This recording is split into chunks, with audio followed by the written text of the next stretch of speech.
Hey Gatekeepers, this is Kyle Hubbard, the Lake Travis Prayer Room Coordinator, here with another Gatekeeper encouragement for the month of November. I wanted to encourage you guys simply out of Psalm 130 with a couple of truths from these two verses that I'm going to read to y'all. It's Psalm 130, verses 5 and 6. Here's what it says. The psalmist says, "I wait for the Lord, my soul waits, and in his word I do hope. My soul waits for the Lord more than those who watch for the morning. Yes, more than those who watch for the morning." And so I couldn't think of a better verse to encourage you gatekeepers for this month than this one, or these two out of Psalm 130. So the psalmist gives us a really tangible picture of what his soul is going through when he's waiting for the return of the Lord, for the experience of the presence of Yahweh in the Old Testament. This is what he was waiting for, and he likened it to the picture of a Old Testament watchman or a gatekeeper whose one role was to sit on the city wall or the city gate and look out onto the horizon and watch for the sunrise.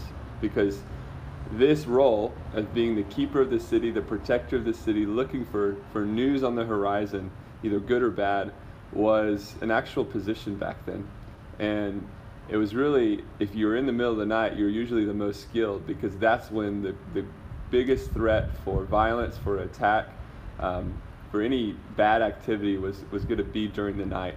And so when this gatekeeper would look out on the horizon and start to see the evidence of the sun about to come up, his hope would be restored, because he knew as soon as that sun came over the horizon and started to shed light on the walled city that he was protecting, that the biggest threat was over.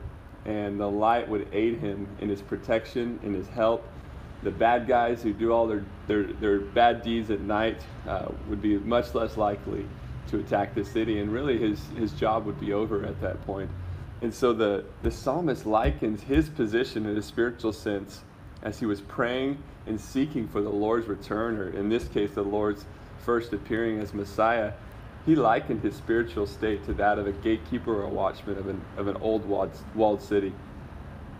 And I was thinking about this earlier, and I really think it's going to encourage you guys, is our job as gatekeepers and intercessors ultimately is to hasten the return of the Lord.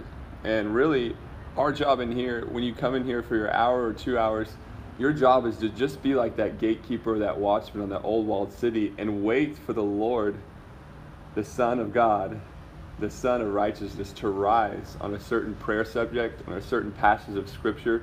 You're looking for the evidences of where is the sun rising on the horizon, and once you find it, you stay there until he either fully rises in your heart and you're just overcome with his presence, or you stay there until he leads you somewhere else. And so view your time as you're coming in here looking for the sun to shine on a certain passage of Scripture or a prayer topic, and once you're there, you stay there and you rejoice knowing that the night is far spent and the day has come. So be encouraged that you are just like this psalmist in verses 5 and 6 of Psalm 130, that you are those who wait for the sunrise.